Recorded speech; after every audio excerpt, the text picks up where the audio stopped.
Adusia echiamo nenne nso so ye de adusia foforo ne de babeso mo ene de ye babehwe no ya shop nso se tu dikan ene hwe katachopoku ware wonyina wo ho nsemo nenne ye de nanakusi obu adum ena afen so nana wo sei kwadwo okun awia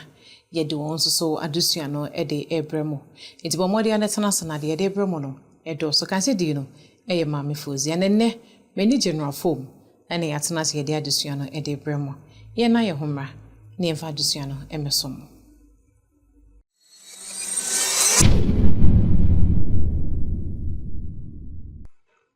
General, wede memo hasa ma watenase. Ya nia. Ejidi yeso ho yede. Ya na do me ho ye. Enne adusia egu pono so ni nana kusi obo adum. Ena edro yebusua no ho ade kakra. Wada mafa ye fam. Nana kusi obo adum. Wale no sante hina no otoso. Ana toso miensa. O sante hina otoso miensa. Wada mana hini mu no ansa na wuba bedi ade no. Ebra aye katachi opoku ware krakoy no. Na ye de emfa emra. Katachi ko ne kreachi 1750. Nti kusi boadum ebedi ade every 1750 kwapem 1764. Na ono no na oye panyini. No oye katachi wofa. Nti ono mo na ne wofa ene osesi odikan. Nti obeye ohene no anyini na ne mfi ko animu. Na mpanyini no empempi no nya de ususu no na wo ye.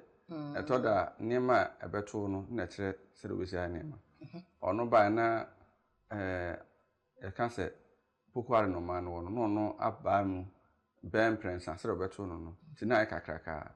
na omasase nya de be frɛ no brofum administrative problems ase ahini mu ntawantawa bi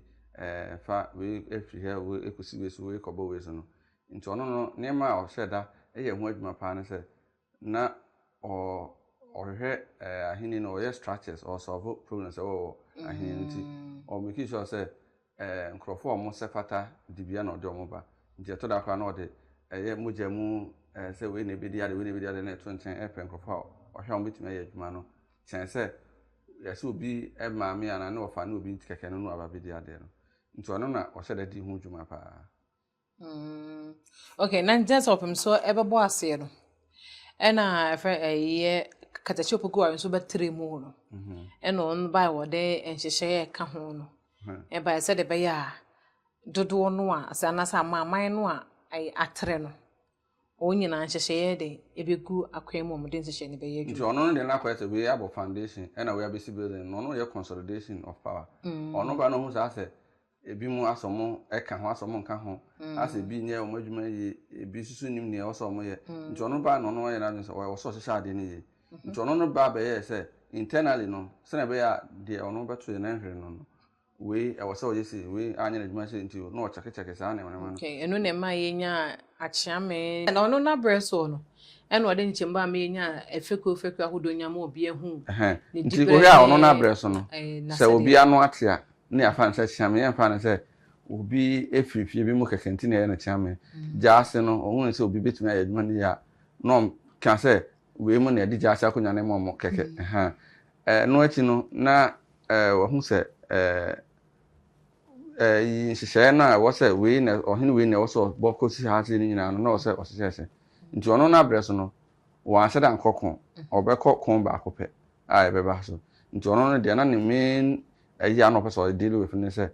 bureaucracy and administrative structures na wo sese nti wo so na breso na yenya foundation na nti ebehwe se ebeka se na breso na yenya asantem radio sonson no na mra no de wo ho free Konfanoche breso no nti mra no bebre ho ho dada ne mo no na breso no na omhye ade ba kwede be kan ne se ne fie mu no kwa ni mu duru bi na onhu ade nti ono na breso na oche a na obi aso ne nsa na be ka ho no yeso ohene nsa na ma chia na de atia eno ka ho na be ka ho no nti ono na breso no tokwa ba akopɛ na okoye okay nti ototo ne ma nyina ewie ne tokwa be na okoye ono na breso no na asante atre pa nti sabre no na abibiri mu atoye afem ha West Africa nya ne wa hini akese pa amensa ne wo Oyo Nigeria ye wo Dahomey Etifo beka ya ansa na Republic of Benin eba benya fa ho de ne efra ho Dahomey nti Dahomey ena ne wo Asante na Asante achemu nyina aka Asante mu no nyina ahyem bi ena na Oyo fo so atimi adi Dahomey fo so na Dahomey no ehye Oyo fo ase na ekoba asa achemu wakafo eye rechereche no mo de omo asem koto Dahomey fo ese mo amona omutimi enko nyom fa ho de mfiri Asante ho nti Dahomey ene achemu wakwa eye se omo kan bo na koma kontokwa age achemu wakwa fi Asante nti saa ntokwa no na Asante hene esosoma eye nasrafo nti omo goduru ode ko Dahomey no na so o matra Togo ewura de na friend Benin no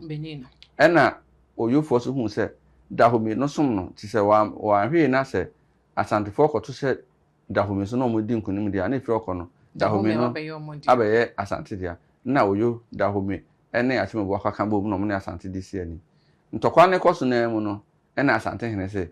ono de omunya no mo mesi no ko na ehu hia bi omadu kun ni mu mfimfin no omugo so ko na Asante hene se omunya nti saa de na esi ye no ema ahefo bibre ya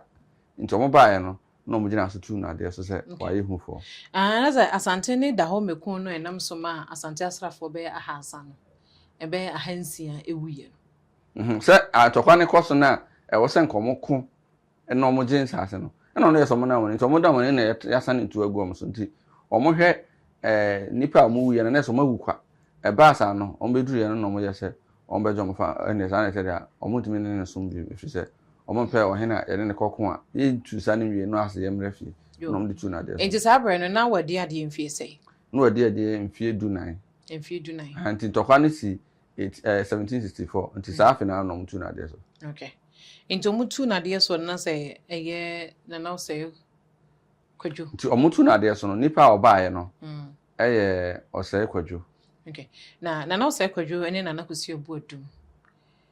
omo eye sebi ne die no no osai Kwadwo no na meka se ne wofa ne kosi bu adum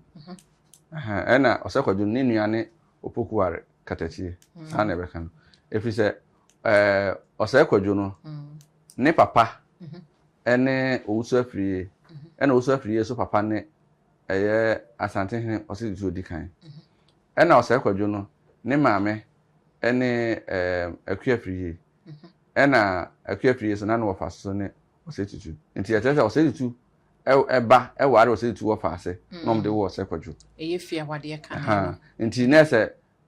ne papa o ne maame o ehoni nyina wa ya se wa de hye no sa okay ejan so nanim ni na chi nyina no deshe oye deshe etimi hwe osai Kwadwo ne hu nsem kakra ne mrante bremu ansa na adidi beto ne sanse yesu se no ha adwen ba osai Kwadwo no on se ne papa ene owusu afrie na ne papa owusu afrie no no na na oye achempem hene chem apem ona na ode echem apem 1000 shills he bone papa otutu hu ban nti oye bodyguard man papa amamre kwan so nti ne papa call ne krechi no ona be di ade se achempem hene na edu ba bi no na sensemi ba one ne wofa kusibu adum tem nti e ma ne wofa ayi ni akonya ne firi na se epam no firi ho epam ne firi Kumase kra nti onam kwan so ekọ no ena oduru afrancho e wo Kumase fise mi se wa afrancho foforo akomadan ho afrancho wo Kumase oduru ho no omo kono no ma franje nkro no ma franje ho asem na ye oduru ho no ohene no obese aduano ma no ena osia ma me bi so okwan so ma me so obisa na aduano ma na kro ngofo kra ebo ntutu ehuru no ena onam so ano koduru koku abo ho ena ma me bi e friend Boatema na ma na aduane di ye e ma na bi tena ye na obedi ade wi a obiti obi aka se de na university okay nje se kan koku abo ho a ekura wo fra francho na wo bo ho asem ne ye ken ansa na wako kode okay nti oduru ho no na ma bi e friend Boatema e ma na aduane di ye na one na busuafo eje no ede ntena omonten kopim se akiri otu ni wofa no free ho no na omka so media de nti odi kan di achempem he ansa na baba ya Asante he Okay. And when to one the one will be ampre ho bani eboni de ne de akonya ma. There be anye fosa Okay. kakra retre ni ma kakra si ansa na odi nkunu abaye hene. Nti obaye hene no na maame na one man aduane a obu ohuru no on de ne ho che no na asotwe a ode ma afrancho hene ne se so nse ko hene wu a ono ankasa nkotena ho ni kuna oye se ohene wu a se on asante hene wu a afrancho hene no na be abaye kuna na ma no se nanso woni di ne ho ne nyina no afrancho hene ne be se adwuma no oye se ne nyina kuna ne nyina ona be na oye so a afranchofo ne be abeka ne ho ama na di se adwuma no be pem ne di kono no ma francho kono ne francho okuma senche ha omudwuma de obi okay na okoware oba aboatema na obo ano no ma ode na busuafo so bae na obo akonya efre no hyiawu ma hyiawa nkamawu na obo momo ye wo hyiawu akonya ne bebre wo ba bia hodo na bia no ene na bakosem nko hyiawu a ewo kumase no de free no de wo nkukua bo ho aha nti hyiawu foforo bi wo ba bia mesremo enye ho abakosem enye ho abakosem na meka no ha okay yo ate na ze na no se kwadwa breso nso na won omo so sasere no wo kono no so do meka nkuro no no so bo mu no aha ayo ene sa kwa no so de wa obeka ne bia no na sa kwa no so no edi nti na no opeso fasa me akra me dwene ho amenhu because obedi hini wie no obreso so a ho na so na brema so we ho na no kwaji na ho me a ene nti okọ ne krechi no eden koji o man koji na ho me ho a ifiri okọ no abedane asante hin ba mu nti wo hia sa kwan no so fo nde o ma ye nhira e wo ba bi ene bi nso so ho a kire o mu kakra e wo djuma mu didi okay yo ena ye nto aso na obedi ade no obedi ade abreben na odi ade mfinsia dumiensa 1764 kopim 1777 okay ene fa yefa na hini mu se na nesiti obaye no ohun se na ase ntokwa amma so be mfie duna na ma asante adwojo kakra ono no nanka ahemfo sabre no kane ni ho nti ahemfo ntokwa mo cheda ma obi akwansrafo ne twafo di kan ko hwe kwan mu hu se be bia da ho wi a na na dwomate asim ono de no onye ne sa awia kete no okon awia kete no ne domoko nti ne efre no okon awia no na obaye no ono di kan de asante ko dagomba ho no okoje be kan ho gonja soso saa okun tokwa bebrebe ebio ohwe a ase ho no na 74% nkomo ye rechereche oje omo be kan ho bi uye no firi ho no na osan akọ kodibu a side ho no ba German side ho no edom be kan ho banda wa ma tiankemu uye no firi ho no na ono ne ebreso no ode asante hema eba kumase na nka asante hema de odikan ye na nyakokusiamu ya nyakokusiamu a ono firi ho no nya nkatia abamo no mo no na kwafiri no mo nyina di hema no kokofu nti ono abreso no 1770 na asante hema kwadu yadom odikan ode ne betena kumase okay nti se akoba se okokon na no ajai kumase ahye kwadu yadom sa nti ya mani sua ahini na ibidu ba bi ni sua asante hema bi hu kwan a kwadu yadom no shape the politics of asantema nti ye ka mark kodufo paawo asante abakose mu a ba ko ne kwadu yadom foforo ne ye cha afi na enya afrane wa obo offense na afi abenya ya asanto a no nso adwuso okay injina se ye kana na kusi ye na osai kodwo okon bia no a ono na komu no na se gonja ne ye ka gonja banna ene da gomba kon no a ono ne na abreso no okon bae okon do me bae ena ebra efense otumfo opoko ketechi abreso a okotu sehwebri no abeka ntokwa ya no mo kan sehwebri no ono no ye hwene wo awen na ensase na friends sehwe no ehye na se enti sanko se de ka bo bi behu won nsese eye sehwefo no ne mom no mo ye gwanfo oye awen hene na ne nsase no sehwe soso boa ne kakra ewo ebra opoku are kontokwa nti okun wie no nsase no nyae no otwa kakra de ma sehwe yo so ma hene enti behwem a wokɔ de sisi friend Western North region na district 9 no emunsia sehwe oso ma ahene kwa de saa ho no nya asase na de aka no ne friend na hafo ne friend na hafo de aka ne friend na hafo na saa de friend na hafo no uchemu miensa baako wo Ashanti region na mienu na yo hafo region eno no nyinaa no ye Ebrimo asase na Asante heje ti na eso okay inaza obae no osa no nkokon no osa age wo mu se e wo ho no ma na wo pese mo tikam nti ohene na osa osan kam na osan kofo mo ba okay inaza ono do konkon dodo na de boy nti saa kon no e ma ne nya one Dagomba fo nhye omo ye ne se na oso mo de nantwi ebre no omo de nko abre no nti ya na amanfo kan se bia ye na ehye nko ton asia na ho dadada na mo na no ye tribute omo de bre Asante hene okay injana ze eno ne be ma nti enam nana ose kwadwa bre so ena ma sa ayongofa na sa nhye ne be da Asante ne Dagomba fo ntemu na enam so me nya Asante Kotoko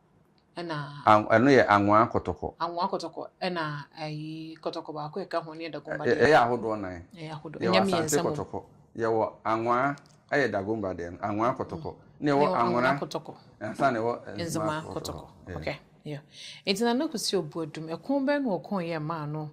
e danso ma ne gina brane e wona hene kusi buadum ne de eno ane da ho me de no ene awia no so awokon oba wasa ko da osa kwadwo no na ekokon e wo gonja ene Dagomba no okay okay ti Dagomba to kwane pa na de kai no asa kon na de eno so na ye awigina sa awia onkwa najo nti ne fe no kon awia no jo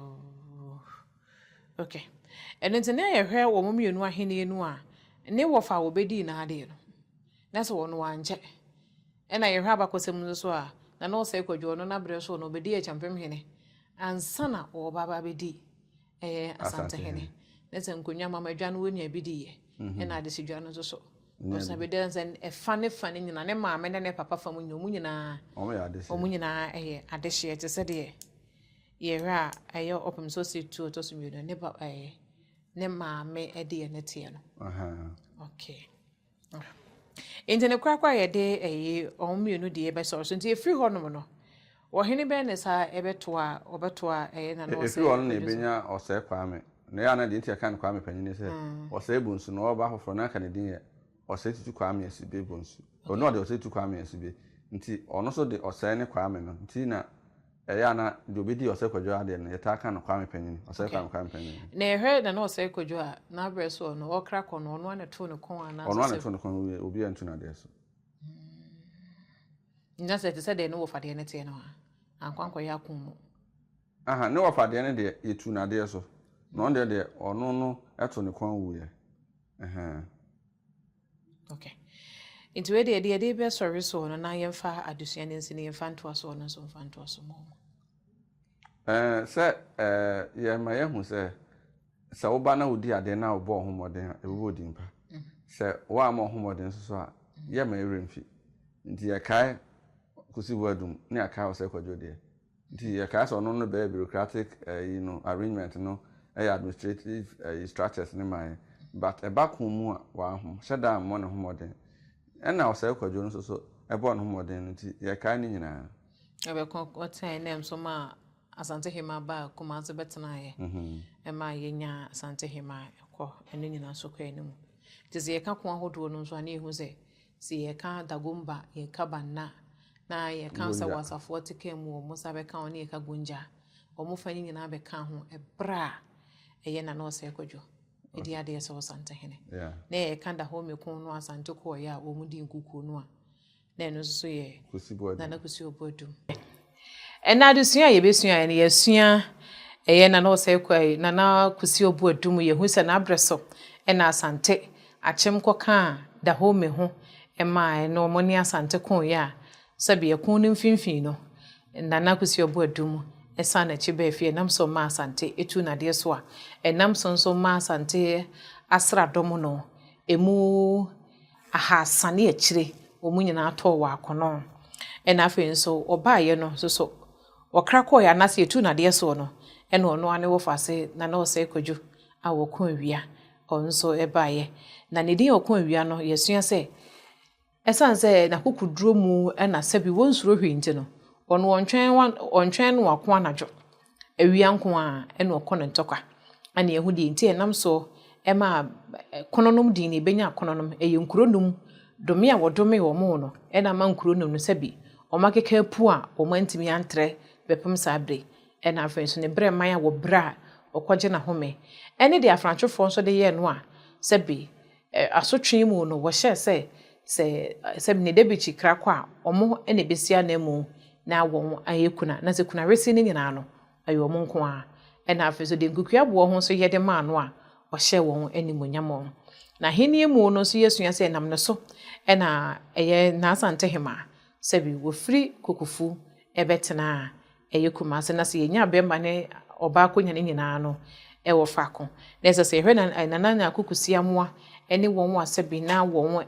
wo animu no a na won nyina ate kokufu na sebi na won edi ade eno nti niema hodo a wo se yesua no na sebi yesua yede ababesomo kai so be subscribe no wa share ewa Aladum Media YouTube Asantuma blogs nso ye Facebook ene TikTok ne yemfa desua hodo enfamram yetena se dia eye niema baby ayi firi no ene bia ye kono nko a ene de ho adesua ede brem otweda mbonyankopon ya adoma ye behia makra